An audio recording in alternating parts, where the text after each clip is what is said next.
Well, hello, everyone. Silly Talk here. We're back with the series, the series that I do on YouTube sometimes when I feel like it. Uh, I mean, who am I? I'm not 370. I do this semi consistently. Um, Hope y'all are doing well. I'm doing pretty well. I'm doing okay. Sorry I kind of said I'd sort out the uploads thing this week, but I kind of didn't. You know what I mean? It's kind of like this weird thing where, like, I think having class and stuff like that kind of, like, gets me into a groove where I kind of know what I'm doing. I kind of have, like, a set idea, but, like, with this, like, I wake up at, like, noon, 1, you know what I mean? Like, my day is, like, 13, 14 hours long, and, like, most of that is, like, me tired as fuck. Whatever, you know what I mean? So I can only do what I can do. We're in MSG, of course. This is the second last show before the big event. The big event. Yeah. November to Remember. So we've got TV next week and then the big show. So we gotta wrap some shit up here. Bam Bam's leaving. Just FYI. He's losing the main event tonight. Just FYI. I don't really care if anybody's spoiled or not. He's leaving because he's a bitch, and he doesn't want to take losses to people who I value way more than him. So, that's okay. I can do all of that, please him with his recent booking, please him at his successful turns, but he's going to be pissed at losing to my world champion, and I think I've done a pretty damn good job showing that, you know, Jerry Lynn isn't a fucking joke. He's a main event player. I mean, his pop may not say that. It may say upper mid-card for life, B-plus player. But I think I've done a pretty good job, you know, kind of nailing in the coffin that Jerry Lynn ain't to be fucked with, son. But that doesn't matter. Let's just get into the show. We open things up with a 50D plus, that's okay. The Sandman's like, yo, the Sandman's with Woman, and they're like, yo, Bam Bam, you know, we saw you last week going around on the outside, you know, trying to stir shit, trying to hurt Sandman, you know, trying to make him take a loss to your boy, Just Incredible. There are talks that you even tried to get Credible to cheat, to beat Sandman, a couple weeks ago. So that was you. You're responsible for what happened to Just Incredible last week. But tonight, the Sandman wants to fucking kick your ass. So what do you say, big guy? So, you know, Bam Bam comes out. He's got Chastity with him, and he's like, fuck it. You want to fight? You want to fight, you washed up, sorry son of a bitch? I'll give you a fight. I'll lay you out. 1, 2, 3. Let's do this. And so that's our main event tonight. Sandman versus Bam Bam. We're gonna fucking get Bam Bam out of here. He's an asshole. Let's move forward. We move into a match, a bit of a test. Okay. That's not that bad. About that, a decent wrestling, but didn't have much heat. The Suicide Blondes defeat Meanie and Richards in 7:57 when Sexton Hardcastle defeats the Blue Meanie by pinfall with a Suicide Pact. I don't really know what the Suicide Pact is. I'm thinking it's a gimmick. They used to do a gimmick. I'm trying to think of it. It's like Christian would do like a reverse DDT and Edge would do like a sidewalk slam. Does that make any sense to anybody? If somebody knows what I'm talking about in the comments, please let me know. Because that's kind of what I'm thinking it is. But if they've never done that and I'm thinking of random things, leave like an idea down below. What do you think the Suicide Pact is? But yeah, the Suicide Blondes, you know, they get a win. We heard a little bit from them last week, and now they're showing off their abilities. And they win over a team, you know, that's been pretty game since Steven Richards came back. Steven, what is this, WF? Stevie came back. But yeah, overall, pretty good match. A bit of a test here for the Blondes. But 43D, which is okay. Jeff and Matt, it's the Hardy brothers. They come out and they say, you know, we're gonna put this as simple as possible. All right, just nice and easy. What do you say?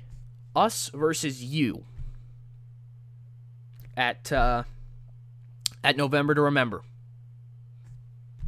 The Suicide Blondes versus the Hardy Brothers. What do you two say to that? And Hardcastle and Cage kind of look at each other for a hot couple seconds, and Cage responds and he says, "You boys want it? You're on. But what can we do here? Let's raise the stakes. Oh, I know. You guys want our time? Well, we've been talking to Paul Heyman about becoming #1 contenders to the World Tag Team titles. Because, let's be honest, we are the 2 biggest stars in the tag division. Not literally, Bubba, Devon, your fat asses. We're coming for you. But what if we had a #1 contenders tag team match at November to Remember? What'd you boys say then? You know, Jeff and Matt, they talk to each other. They look back and forth. They're like, yeah, dude, holy shit, fuck yeah. Like, I don't know why we would ever not agree to that. Like, that seems... And then Hardcastle says, wait, before you boys respond, Christian, you've left out a pivotal detail. A very, very pivotal detail. And Christian's like, oh, what's that? What's that, Sexton? Did I forget something somehow? And he says, you did, Chris. You forgot the fact that match, the contract will be hung above the ring. If you choose to take us on, it's going to be a ladder match where we can do anything we want. You can do anything you want. It's ECW rules still, but in order to win, you got to climb up there, and you got to take that thing. And Jeff says, I've got no problem with that, brother. I don't think you know who we are. We sure as hell don't know who you are. You want a ladder match? You're fucking on. And so there we go. We have another match booked here for November to Remember, and I'm very happy to bring this one to you guys. It's a ladder match. It's a tag team, tornado tag team ladder match, whatever the fuck you want to call it. It's the Suicide Blondes versus the Hardy Brothers, and I'm really excited to bring this to you guys. ECW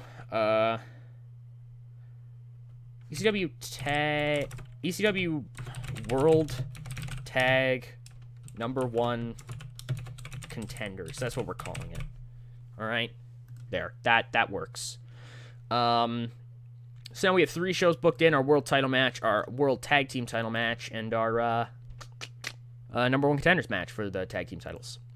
Maybe we'll get some more clearance about what's going on later tonight. Move forward. It's a 61C. This is just a Rob Van Dam promo. You know, he talks about Jerry Lynn. He talks about how he's worked pretty hard the entire year to get to this moment. Regal's gone. So Rob Van Dam is his own man once again. No cause to tie him down. Rob Van Dam fights for one cause, and that is the whole fucking show. Mr. Saturday Night, Rob Van Dam. He's going to be world champion. Like it or not. So yeah, pretty alright promo. I expect a little bit more at RVD, but that's okay. That's okay. I'm starting to wonder how much of like an effect.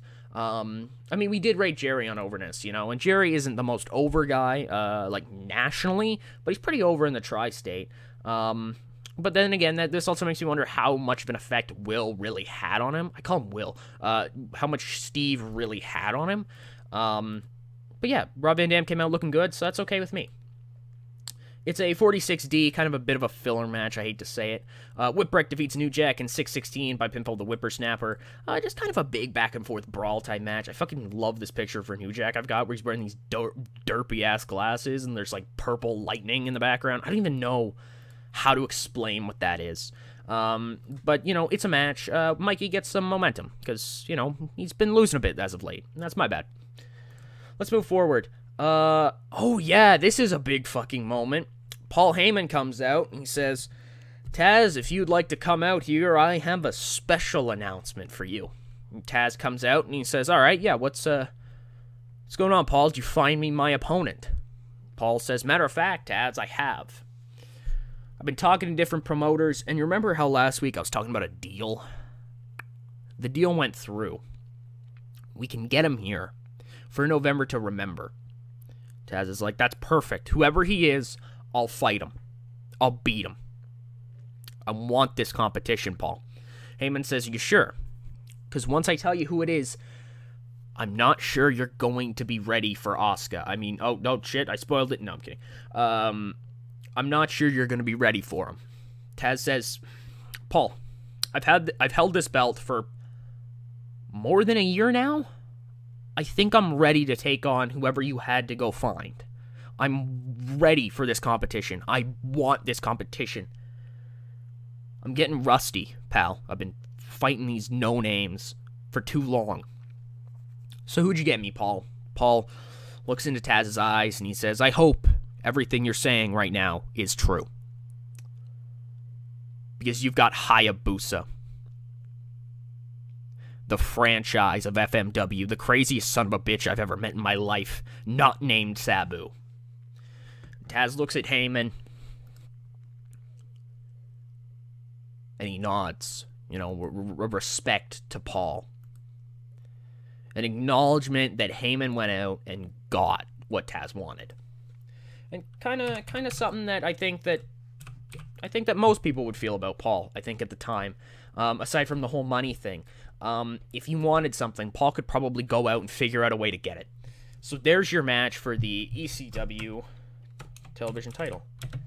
ECW television. Just ECW television, I guess. Yeah, that works. I dropped the thing. No, I didn't. So yeah, we've got Hayabusa versus Taz. I think that's pretty big. Do you think that's pretty big? It's going to be fun, at least. It should be fun. Hayabusa isn't really over in the States, so he's pushed as like an enhancement talent, but that's just because pushes are based off of overness, and we're not really based off of overness, the in-ring stuff, so hopefully it should do pretty well. I might put it in a spot where kind of it won't hurt the show if it isn't great, but I think it'll be fine. I hope it's fine. Famous last words. Let's move forward.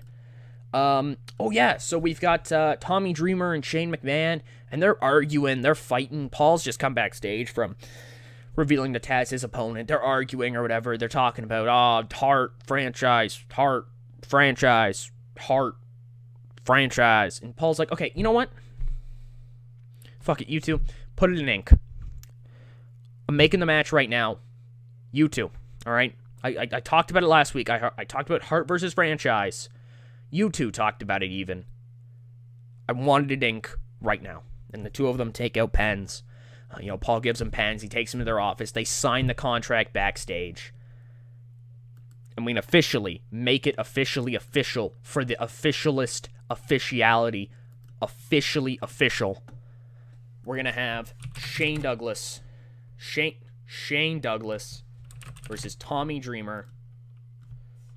Hart versus franchise. Franchise with an E.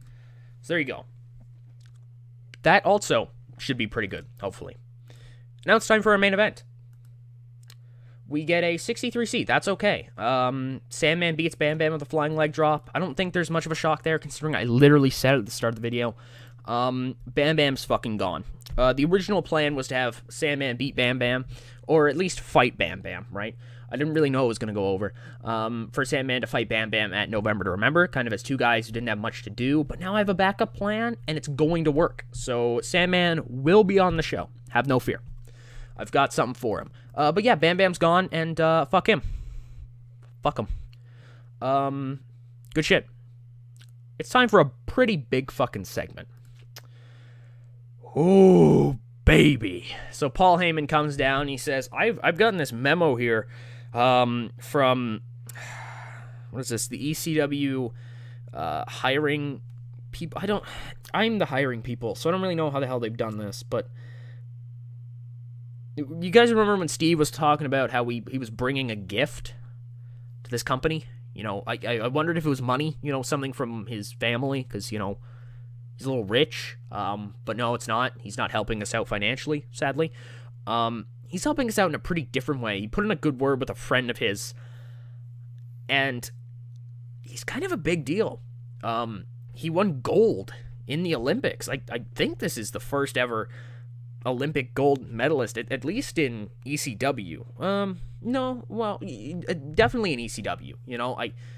I don't really know what to say. I'm kind of just shocked. Ladies and gentlemen, here comes Kurt Angle. Kurt Angle? Yeah. And so Kurt Angle comes down and he takes the mic and he says, Paul, it's so great to be here, in a place where I can finally showcase my talents properly. Oh wait, this isn't. I'm sorry. This is ECW, right? Oh, my bad. I thought this was any other wrestling company. It's time to be real. I'm now in a company where I can easily beat anybody on this roster. I'm a gold medalist. I am an athlete. I am a wrestler. I am, quite frankly, better than anybody else back there in the stands, in the ring with me right now, looking at you, Paul Heyman. Anybody in the entire wrestling world, matter of fact. You step him up, I'll knock him down. Will Regal, Steve Regal, told me to come here for one reason only, to finish what he started. To usher in an era of the athlete. An era of the wrestler. An age of Angle. And I've come to do just that. I've come to put myself on top of that mountain through my sheer hard work and grit. Matter of fact, I have something that I like to refer to when I talk about my achievements. I typically achieve my things because of my intelligence, my integrity, and my intellect? Is it intellect? I don't actually know what the fuck it is. No, intellect would be intelligence. Intelligence, integrity, ingenuity, initiative, igloo. I don't know what the third eye is. I don't think anybody knows what the third eye is now I think about it. Has anybody ever said the third eye? Unless it is ingenuity or like initiative. Integrity, intelligence, integrity, intelligence, ingenuity. I don't know. Whatever. You get the idea. Kurt Angle's here, bitches. We just gained a very major player very fast, building to a very big show. And here comes Paul Wight. No, I'm kidding. But overall, the show gets a CC3C. That's okay. Up in 7. That's all I care about. I hope you guys are pretty excited that Kurt Angle's here. I've got some ideas for Kurt.